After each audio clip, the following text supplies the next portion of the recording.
తెలంగాణలో ఎండలు తీవ్రమవుతున్న వేళ రేవంత్ సర్కార్ కీలక నిర్ణయం తీసుకుంది. ఇవాళ నుంచి ఒంటి పూట బడులు నిర్వహించేందుకు చర్యలు చేపట్టింది.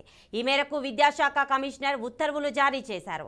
ప్రభుత్వ, ప్రైవేట్ స్కూల్ యాజమాన్యాలు తప్పకుండా ఈ నిబంధనలు అమలు చేయాలని ఆదేశించారు.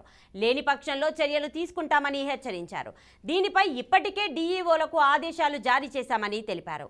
ఉదయం 8 గంటల నుంచి మధ్యాహ్నం 12 వరకు ఒంటిపూట తరగతులు ఉంటాయి. మధ్యాహ్నం 12 గంటల 30 నిమిషాలకు భోజన పథకాన్ని అమలు చేస్తామని స్పష్టం చేశారు.